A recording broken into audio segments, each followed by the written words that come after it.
오늘 함께 볼 말씀은 출애굽기 9장 23절부터 27절의 말씀입니다. 23절부터 27절 말씀을 우리 합독하도록 하겠습니다. 모세가 하늘을 향하여 지팡이를 들매 여호와께서 우레소리와 우박을 보내시고 불을 내려 땅에 달리게 하시니라. 여호와께서 우박을 애굽 땅에 내리심에 우박이 내림과 불덩이가 우박에 섞여 내림이 심히 맹렬하니 나라가 생긴 그때로부터 애굽 온 땅에는 그와 같은 일이 없었더라. 우박이 애굽 온 땅에서 사람과 짐승을 막론하고 밭에 있는 모든 것을 쳤으며 우박이 또 밭의 모든 채소를 치고 들의 모든 나무를 꺾었으되 이스라엘 자손들이 있는 그곳 고센 땅에는 우박이 없었더라. 바로가 사람을 보내어 모세와 아론을 불러 그들에게 이르되 이번은 내가 범죄하였노라. 여호와는 의로우시고 나와 나의 백성은 악하도다. 아멘. 하나님을 경외해야 한다는 것이 무엇입니까? 하나님을 우리의 모든 삶 가운데 인정하는 것이죠. 왜 그렇습니까? 하나님을 사랑하기 때문에, 그 사랑을 받았기 때문에, 그리고 하나님을 전적으로 의지하고 신뢰하기 때문입니다. 오늘 7번째 재앙이 이제 애굽 온 땅에 내리게 되는데요. 이스라엘이 거주하는 고센 땅은 제외하고 애굽 전역에 우박이 내리게 되어집니다. 얼마나 맹렬한지요. 얼음덩어리잖아요. 우박이라는 것은. 그 얼음덩어리가 불덩이와 섞여서 내렸다는 거죠. 나라가 생긴 이래 그와 같은 일이 없었다고 했습니다. 어떻게 이 모든 일이 이루어졌나요? 사람과 짐승을 막론하고 밭에 있는 모든 것을 쳤으며 또 밭의 모든 채소를 치고 들의 모든 나무를 꺾었다고 했습니다. 그런데요, 이스라엘 자손들이 있는 그 고센 땅에는 우박이 없었다고 했어요. 이것을 통해서 우리는 이 모든 것이 완전한 하나님의 역사임을 우리는 볼 수 있죠. 왜 그렇습니까? 세 가지를 보면요. 첫 번째로는 구체적인 그 시점, 우박이 내린 시점을 정확하게 알려주셨어요. 그리고 두 번째로는 이스라엘 백성이 살고 있는 그 고센 땅에는, 하나님의 백성이 살고 있는 그 고센 땅에는 임하지 않았다는 거죠. 세 번째로는 자연 법칙을 초월하고 있습니다. 왜요?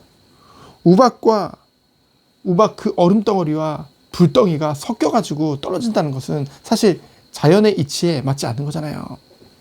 근데 우박과 비와 불덩이가 섞여서 온 애굽 땅에, 온 전역에 내렸다고 했습니다. 이 모든 것이 완전한 하나님의 역사임을 우리에게 보여주는 거죠. 그럼 저는 오늘 말씀을 보면서 한편으로는 이스라엘의 백성이 살고 있는 그 고센 땅에 하나도 내리지 않았다는 것을 보면서 참 하나님의 그 사랑과 그 은혜가 우리 인간의 기준으로 봤을 때는 좀 훨씬 초월하는 사랑과 은혜임을 우리는 알게 되어지죠. 사실 그 이스라엘 백성을 보면요, 어쩌면 이쁜 게 하나도 없거든요. 예쁜 거 하나도 없습니다. 조금 그 모세와 아론을 통해서 조금 자신들의 그 노동이 조금 늘어나니까 어떻게 됩니까? 육신적으로 조금 불편하니까 바로 그 모세와 아론을 비방하고 저주했던 그들이거든요. 애굽의 노예와 우미나 되어졌던 그런 그들이 뭐가 예쁘고 좋다고 그 큰 은혜와 사랑을 하나님이 베푸시나요? 정말로 자격이 없는데요. 이 큰 사랑과 그 은혜를 받고도요, 계속 불신앙하잖아요. 계속 불평하잖아요. 하나님이 먹여주고 입혀주고 그 노예화된 데서 출애굽시켜줬는데도요, 끊임없이 불평하고 끊임없이 남 탓하고 끊임없이 싸우고 끊임없이 우상 숭배하고 다시 옛적으로 돌아가고요. 그래서 결국은 어떻게 됩니까? 그러니까 하나님은 이렇게 계속 용서해 주니까, 하나님은 포기하지 않으니까 우린 마음대로 살아도 될까요? 결국 그 이스라엘 백성은 어떻게 됐나요? 여호수아와 갈렙 빼고 전부 광야에서 죽게 되어집니다. 정말 하나님의 마음과 그 모세의 마음이 얼마나 타들어갔을까? 얼마나 안타까웠을까? 그리고 특별히 모세를 봤을 때 끊임없이 바뀌지 않고 끊임없이 불평하고 그러한 이스라엘 백성들을 바라봤다고 한다면은 더 이상 모세는 앞으로 나갈 수 없었겠죠. 정말 외로운 길인 것입니다. 그래서요, 우리들은 주님의 일을 하는 데 있어서 사명을 감당함에 있어서 사람을 바라보면 안 돼요. 오직 하나님 앞에서 주의 사명을 감당해야 될 줄 믿습니다. 사람의 인정을 바라면은요, 그리고 눈에 보이게 사람이 자꾸만 바뀌길 바라면요, 결국은 낙심할 수밖에 없다니까요. 우리는 오직 하나님 바라보며 하나님 말씀을 의지해서 전진해야 될 줄 믿습니다. 다시 본문으로 돌아가세요. 27절에 보면은 이 모든 일을 보고도 바로가 어떻게 했어요? 사람을 보내요. 모세와 아론을 불러오라고 합니다. 저는 이 장면을 보면서 참 여전히 이 바로가 그때 말로 정신 못 차렸구나. 정말 이 일을 보면 급해서 자기가 달려가야 될 텐데요.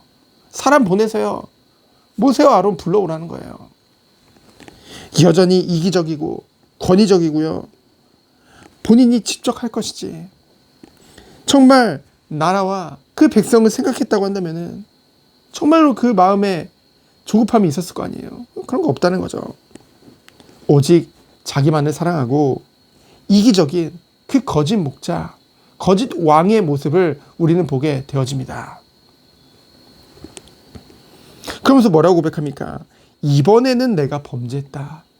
저는 순간 이 말씀을 보면서 이번에는? 이러고 다시 한번 되묻고 싶더라고요. 이제껏은 아니라는 거잖아요. 이번에는 내가 범죄했다는 거예요. 그러면서 뭐라고 합니까? 여호와는 의로우시나 나와, 그냥 내가 악하다라고 하면 되는데요. 나와 나의 백성은 악하다? 어쩌면 회개하는 것 같아 보이지만은 은근히 바로는 한 사람이잖아요. 그리고 나의 백성은 다수잖아요. 결국은 자신의 죄악을 백성들에게 전가시키는 너무나도 책임감 없는, 너무나도 뻔뻔한 그 거짓 목자, 거짓 왕의 모습을 우리는 보게 되어집니다. 이것은 진정한 회개가 아니라는 거죠. 단지 눈앞에 일어나는 그런 재앙을 회피하려는, 그냥 피하려는, 그 일어난 끔찍한 재앙 앞에 그저 공포에 질려서 수습하고 벗어나고자 하는 마음에 결국은 자기가 책임지지 않으려는 그런 이기적인, 그러면서 연약한, 나약한 그런 모습을 우리는 보게 되어집니다. 이것은요, 진정으로 하나님을 경외하는 마음이 없는 거예요. 여러분, 하나님을 정말 경외하려면 어떻게 해야 됩니까? 하나님의 사랑을 알아야 될 줄 믿습니다. 얼마나 큰 사랑을 우리가 받았습니까? 하나님의 사랑을 받았잖아요.